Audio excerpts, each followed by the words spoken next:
आपको पास होने के लिए कम से कम, क्योंकि भाई ये मैथ है, ठीक है, काफी सारे क्वेश्चन हमसे गलत भी होते हैं, समझ आए ना आए भाई अब तो पढ़ना ही पढ़ना है वरना फेल हो जाएंगे। अगर आपको class 12 CBSE maths board exam 2024-25 के अंदर पास होना है, देन कम से कम कितने मार्क्स आपको लाने पड़ेंगे तब आप पास होंगे, कैसे आप मैथ्स के एग्जाम में पास हो सकते हैं क्लास 12 सीबीएसई के अंदर, इस वीडियो में आपसे बात करने वाला हूं। जब मैं क्लास 12 सीबीएसई में था तो मैंने मैथ्स लास्ट के कुछ 3 से 4 दिन के अंदर कवर करी थी एंड मैं मैथ्स के अंदर पास हुआ था। टू बी ऑनेस्ट, मैथ्स से मेरे को बहुत डर लगता था, क्योंकि पता नहीं कहां से क्वेश्चन आ जाए, किस तरीके के आ जाए, मेरे को क्वेश्चन सॉल्व करना नहीं आया तो क्या होगा, राइट। बहुत डर लग रहा था, लेकिन लास्ट के 3-4 दिन के अंदर मैंने मैथ्स की तैयारी करी थी क्लास 12 सीबीएसई में एंड टू बी ऑनेस्ट जितना पढ़ के गया था लगभग सही करके आया था और अच्छे खासे मार्क्स मैंने स्कोर किए थे, ठीक है। आपके पास भी अगर समय कम है मैथ्स के लिए तो भाई टेंशन नहीं लेना है, अभी भी कुछ नहीं बिगड़ा, आप पास हो सकते हैं, इतना भी मुश्किल नहीं है, ठीक है। स्टार्ट करते हैं वीडियो, प्रॉपर स्ट्रेटजी आपको बताऊंगा कहां से पढ़ सकते हैं, कैसे सारी चीज। तो सबसे पहले बात करते हैं पासिंग क्राइटेरिया के बारे में। आपको क्लास 12 सीबीएसई मैथ्स में पास होना है, देन कम से कम आपको कितने मार्क्स लेके आने पड़ेंगे तब आप पास माने जाओगे, वो चीज देखो भाई, सिंपल सी बात है। आपका जो थ्योरी एग्जाम होता है क्लास 12 सीबीएसई का मैथ का, कितने मार्क्स का होता है, 80 मार्क्स का, एंड आपको पास होने के लिए कम से कम 26 मार्क्स चाहिए होते हैं आउट ऑफ 80।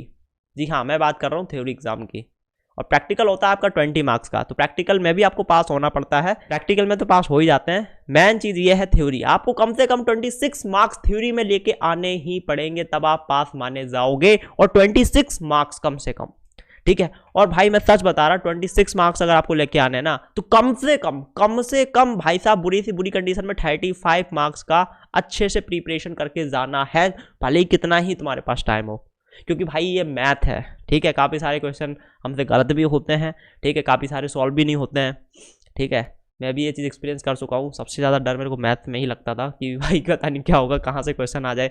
मैं तो एनसीईआरटी भी करके नहीं गया था, पूरी साल पढ़ी नहीं थी सही ढंग से, राइट। आपको कम से कम 35 मार्क्स का तो पढ़ के जाना ही है हर हाल में, और 26 मार्क्स तो लाने ही लाने हैं हर हाल में, ठीक है। अब कैसे ये मार्क्स आ सकते हैं, क्या स्ट्रेटजी है, चलिए डिस्कस करते हैं। तो ये है आपके क्लास 12 सीबीएसई के मैथ्स का सिलेबस, ठीक है। कम से कम 35 मार्क्स का पढ़ के जाना है अच्छे से।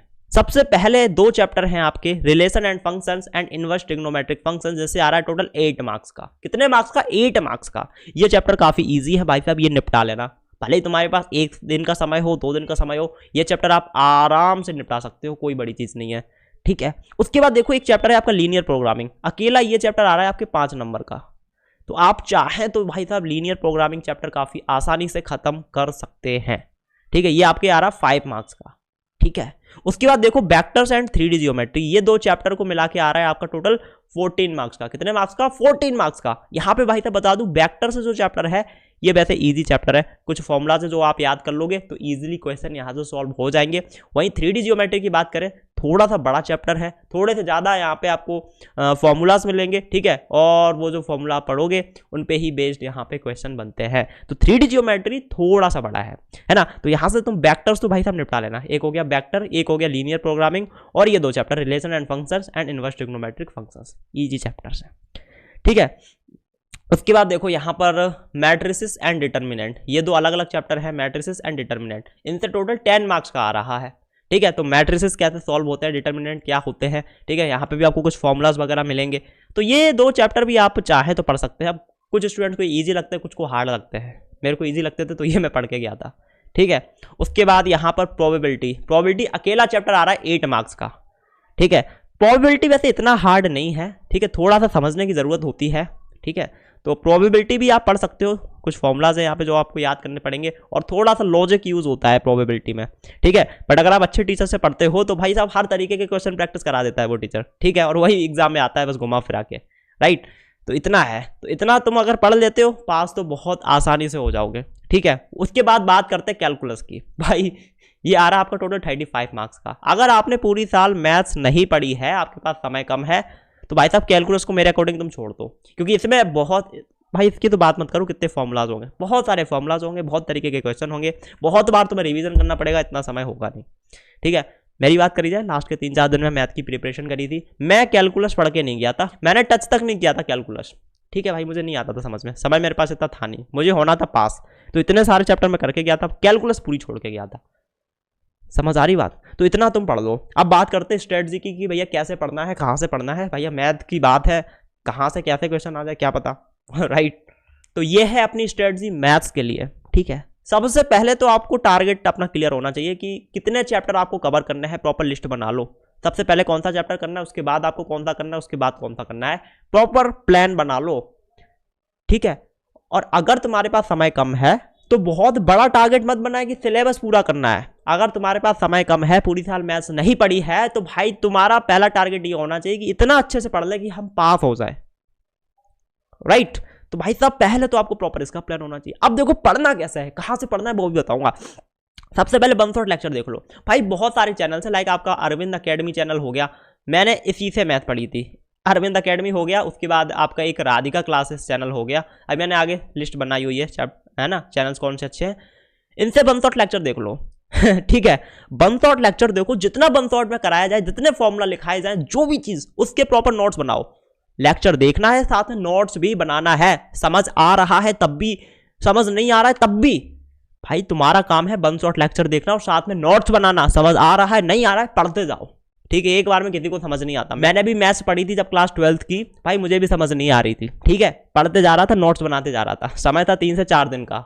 लग रहा था कि भाई अब नहीं पढ़े तो फेल हो जाएंगे। समझ आए ना आए, भाई अब तो पढ़ना ही पढ़ना है, वरना फेल हो जाएंगे।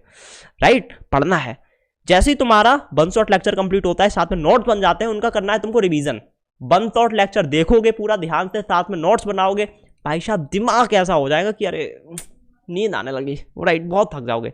जैसे ही बंसोट लेक्चर कंप्लीट होता है, नोट्स कंप्लीट होता है, अगर नींद आ रही हो तो भाई साहब 15-20 मिनट रेस्ट कर लो, सो जाओ 15-20 मिनट के लिए, और सो के उठो, तुरंत रिवीजन कर लो। मैंने तो ऐसे ही किया था भाई, गर्मियों का मौसम था एक्चुअली, तो बंसोट लेक्चर देखता था, नोट्स बनाता था, और फिर मैं सो जाता था 10-15 मिनट के लिए, उठता था तुरंत रिवीजन करता था जो नोट्स बनाए थे उनका। Revision is very important. तो जब रिवीजन करता था तो बहुत सारी फॉर्मुलाज वगैरह मेरे को मिलते थे कि ये फॉर्मुला याद करने पड़ेंगे बार बार, है ना। एक बार रिवीजन किया सारा का सारा, है ना, तो फॉर्मुला याद ही नहीं हुए, तो एक फॉर्मुला शीट बना लो, एक व्हाइट पेपर लो, उसमें सारे फॉर्मुलाज लिख लो। ठीक है, और वो व्हाइट पेपर अपने साथ रखो। ये चीज मैंने फिजिक्स में भी यूज करी, केमिस्ट्री में भी यूज करी, मैथ में भी यूज करी। भाई लास्ट के 3-4-5 दिन जो मिलते हैं उसी में मैंने प्रिपरेशन करी थी सभी सब्जेक्ट्स की। ठीक है, तो एक सब्जेक्ट में मेरे को ज़्यादा टाइम नहीं मिला था कि 1 महीना पढ़ाओ मैंने एक सब्जेक्ट ना।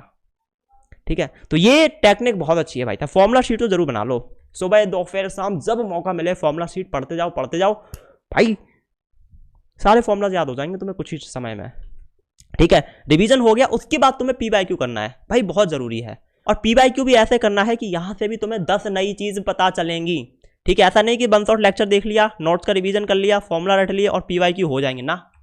PYQ से पर्पज ये है कि हमें हर तरीके के क्वेश्चन देखने को मिल जाए कि इस चैप्टर से किस तरीके के क्वेश्चन पूछे जा सकते हैं। जैसे प्रोबेबिलिटी चैप्टर है, तो भाई साहब प्रोबेबिलिटी में किस किस तरीके की प्रॉब्लम आपको देखने को मिल सकती हैं, वो PYQ में कवर हो जाता है। अभी मैं आगे चैनल्स बताऊंगा, जैसे अरविंद अकेडमी हो गया, राधिका क्लासेस हो गया, भाई इनके PYQ इतने जबरदस्त है, कुछ उसी से रिलेटेड प्रॉब्लम्स ही बोर्ड एग्जाम में पूछी जाती हैं। मुझे तो पर्सनली बहुत अच्छे लगे। राइट, तो PYQ आपको करना है, PYQ कर लो, उसका PYQ का प्रैक्टिस भी कर लेना 2-4 बार। ठीक है, एक बार में भाई साहब सारी बात नहीं बनती है, रिवीजन करना पड़ेगा 1-2 बार। ठीक है, बट अगर तुम्हारे पास 3 से 4 दिन का भी समय है ना, 2 दिन का भी समय है ना भाई, 24 घंटे भाई सिर्फ मैथ चलना चाहिए दिमाग में, दूसरी जगह दिमाग नहीं लगाना है, हो जाएगा, टेंशन मत लो, बहुत ज़्यादा कुछ नहीं है। ठीक है, तो इसी स्ट्रेटजी का मैंने यूज़ किया था जब मैं क्लास 12 CBSE में था और मैथ के अंदर मैं पास हुआ। ठीक है, बंसोट लेक्चर देखो, नोट्स बनाओ, रिवीजन करो, PYQ करो बस। ठीक है, और ज़्यादा टेंशन नहीं लेना है कि क्या होगा क्या नहीं होगा। ठीक है, जिस जिस तरीके के क्वेश्चन प्रैक्टिस कराए जाए आपको PYQ में, उस तरीके के कर लो, फॉर्मूला रट लो, काम हो जाएगा। ठीक है, बेस्ट टीचर्स बता रहा हूँ यूट्यूब पर, जैसे अरविंद चैनल हो गया, काफ़ी बढ़िया चैनल है, आपको PYQ मिल जाएगा, रिवीजन सीरीज मिल जाएगा, बंसोट लेक्चर मिल जाएगा, डिटेल मिल जाएगा, हर एक चीज़। अरविंद अकेडमी पे आप जा सकते हो, राधिका क्लासेस भी बढ़िया है। मैं अपनी बात बताऊँ, मैंने दोनों चैनल से पढ़ा था। पहले बंसोट लेक्चर अरविंद अकेडमी से देखा, फिर उसी चैप्टर का बंसोट राधिका क्लासेस से देखा। दोनों में सिमिलरिटी होती है, फिर क्वेश्चन भी समझ रहे हो, वही अरविंद अकेडमी पे है, वही राधिका क्लासेस पे है, तो सिमिलर चीज़ें हो जाती हैं और एक कॉन्फिडेंस भी आ जाता है कि अरे ये क्वेश्चन तो अभी अरविंद अकेडमी पे मैं पढ़ के आया हूँ, अच्छा इन सर ने भी ये करवाया, मतलब कॉन्फिडेंस आता है कि हाँ हमें कुछ आता है। ऐसी नेहा अग्रवाल मैथमेटिकल इंक्लाइंड, ये मैम भी है। ठीक है, यहाँ पे भी आपको मैथ मिल जाएगा, क्लास 12 CBSE का। साइंस एंड फन एजुकेशन, ये एक चैनल है, यहाँ पर आई थिंक उसांग सर, यही नाम है ना उनका, तो यहाँ पे भी आपको मैथ के लेक्चर्स मिल जाएंगे। ठीक है दोस्तों, ये थी आज की वीडियो, आई होप आपको पसंद आई होगी। एंड लास्ट में बस इतना बोलना चाहूँगा, डरने की ज़रूरत नहीं है, जितना भी समय तुम्हारे पास बचा है पूरी मेहनत से मैथमेटिक्स पढ़ो। 1 दिन है, 2 दिन है, 3 दिन है, जितने भी दिन है पूरी मेहनत से तुम पढ़ाई करो। ठीक है, क्या रिजल्ट आएगा क्या नहीं आएगा दिमाग मत लगाओ। समझ में आ रहा है तब भी पढ़ो, समझ में नहीं आ रहा है तब भी पढ़ो। ठीक है, और जितना ज़्यादा हो सके चीज़ें लर्न करो। ठीक है, जैसे वेक्टर्स चैप्टर हो गया, आपका 3D जियोमेट्री हो गया, फॉर्मुलाज मिलेंगे बहुत सारे भाई साहब, बार बार बार बार बार बार बार बार पढ़ो, याद हो जाएंगे। कोई ऑप्शन नहीं है अब तुम्हारे पास। ठीक है, टेंशन लेने से कुछ नहीं होगा। जितना समय बचा है अच्छे से पढ़ लो, रिजल्ट क्या आएगा देखा जाएगा, लेकिन अभी अपनी पूरी मेहनत से तुम पढ़ाई करो, और जितना भी पढ़ो उसका रिवीजन बहुत अच्छे से ज़रूर कर लेना। ठीक है, और सिलेबस पूरा करने के चक्कर में मत भागना। अगर तुमने पूरी साल पढ़ाई नहीं करी है मैथ के अंदर तो ठीक है, अगर तुम 50% सिलेबस भी अच्छे से करके जाओगे तो पास हो जाओगे, लेकिन सिलेबस पूरा करके गए लेकिन सही से करके नहीं गए, क्वेश्चन सॉल्व नहीं कर पाए एग्जाम में, तो भाई कोई फ़ायदा नहीं है। राइट, बाकी भाई देखो पढ़ाई करो, बस इतना बोलना चाहूँगा। ज़्यादा टेंशन लेने की ज़रूरत है नहीं, टेंशन लेने से कुछ नहीं होगा। और कुछ डाउट हो, कुछ पूछना हो, आप नीचे कमेंट कर सकते हैं। कोई भी प्रॉब्लम आ रही है आप नीचे कमेंट कर सकते हैं, मैं इस टॉपिक पर वीडियो बना दूंगा। इस वीडियो में इतना ही। पसंद आई हो वीडियो तो लाइक करें, चैनल को सब्सक्राइब एंड बेल आइकन को प्रेस। मैं मिलता हूँ अगली वीडियो में। Till then take care, bye bye.